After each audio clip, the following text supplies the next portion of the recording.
Good day, everybody, and welcome to the FIH Odisha Hockey Men's World Cup show. I'm Marsha Cox, and I'll be hosting the show today. And joining me is John Wyatt, the Sports and Development Officer from the FIH. John, you are in India at the moment. Please tell me, what are your first impressions? What is the atmosphere like? And so far, how have you enjoyed the first 2 days? Yeah, hi, Marsha. Good evening, and hello to everyone. It's great to be on the show tonight. It's been an amazing start. You know, we've now had the first 2 days of the tournament. Obviously, every team has now had their first match, so we're off and running. Those first few days, there's always many things to try and make sure that it all comes together. But it's an amazing experience. It's always amazing to play hockey here in India and to have tournaments here. But from the moment that we landed in Bhubaneswar Airport, it's been wall-to-wall men's hockey World Cup. Everywhere you look, there's advertising, there's light shows, there's firework displays, there's music, there's fans.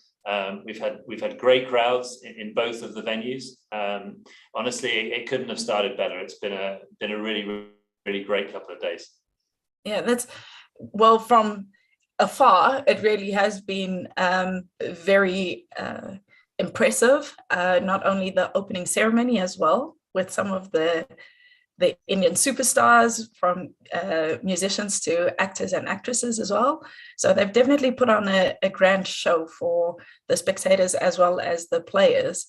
What is your feeling being from a player, like having seen and interacted with some of the players? What is their first impressions of the general vibe of the World Cup? Yeah, I think for many players, this will be their first time to India, and playing hockey in India is like playing hockey nowhere else in the world. The public support, the fans, the enthusiasm for the game here is fantastic, and it's amazing. So for those players for whom this is their first time to India, I think they're blown away. It's been amazing. For those who've been before, honestly, it's a step up to anything that they've been to before. And I include Pro League matches here in Bhubaneswar. I include the 2018 Men's World Cup. This is definitely a step up. You know, we had far less fans in for the non-India matches 4 years ago than we've already had for the first 2 days here. And then the stadium in Rourkela, the brand new stadium over there, is just out of this world. You know, it is the best hockey stadium in the world without question. And some of the entertainment that we saw there last night, both on and off the pitch, the light shows, the fireworks, and then some great hockey as well. So yeah, the players are loving it. The umpires, the officials, again, everyone is really pleased. And from an FIH perspective, as I say, it couldn't have started better. Yeah, and we've just completed day 2. Every single team has had an opportunity to play. There haven't been any surprises just yet. But what are you looking forward to as the tournament progresses? Well, as you say, the matches so far have probably gone as you would have expected, based on ranking and form.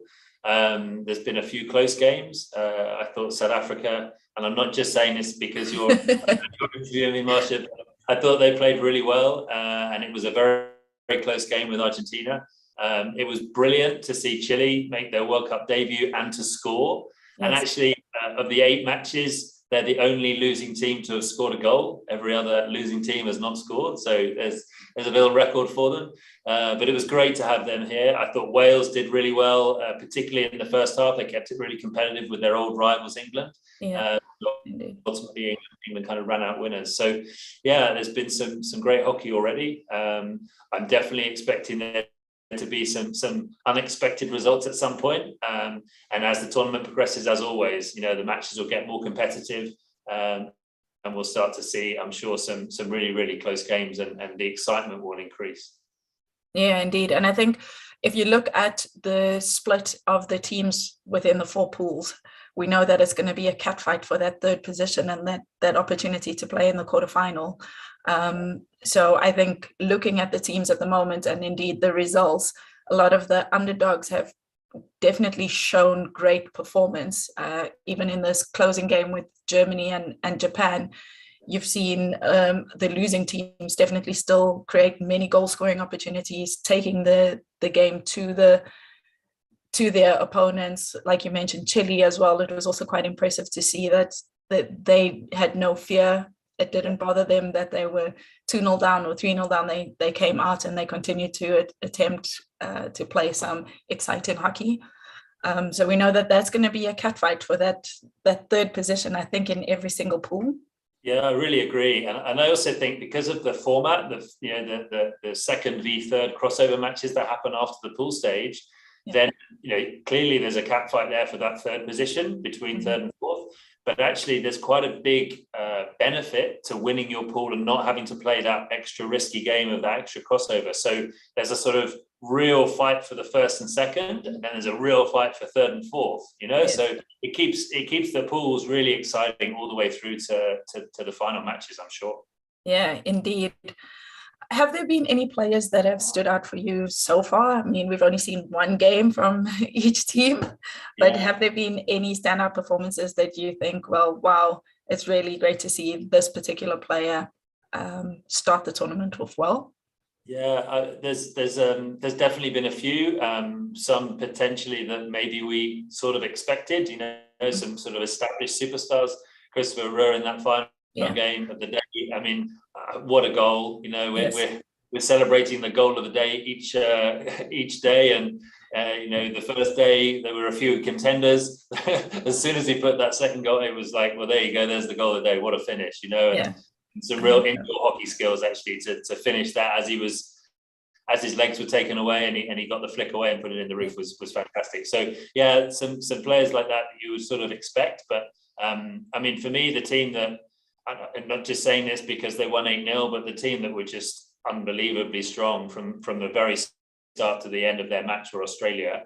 I don't know how they managed to continue to keep this incredibly high level of performance, particularly when during the COVID years they hardly had a match, so they basically were playing domestic league and then training, and they come out and they were just relentless. I mean, they were absolutely amazing throughout that game. And the guy who really led it for them was Tom Craig. I mean, he is just what an athlete. He's tall, he's strong, but he's fast. He's got great hands. He makes the right decisions, and then when he gets the chance, he's absolutely ruthless. I was looking today. He had 5 shots in that game, and he scored 3 goals. Yeah. Any forward would be more than happy with that as a probably no surprise to pick out an Australian in their performance, but I thought he was really, really impressive. Yeah, I must agree with you in terms of also just the team performances that have impressed me the most. Australia definitely stood out. We saw them perform really well during the Commonwealth Games and probably have one game that was a little bit more challenging, but you still saw them win and do it then convincingly.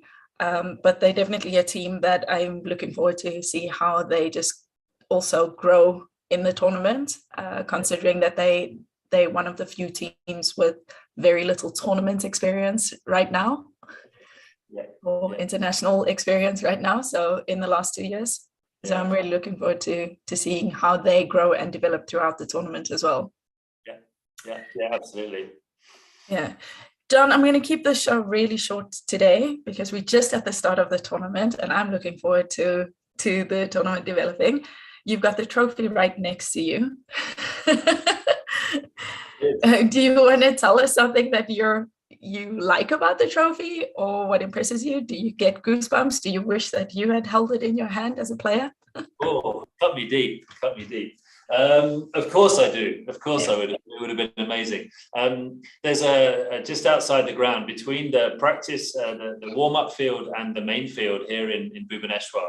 So the players warm up on the warm-up field. They then come through kind of a tunnel into the corner of the ground, and in that tunnel, they've put up a graphic of all of the past winners of the World Cup, and to see all of pictures of all of those past winners all holding this trophy.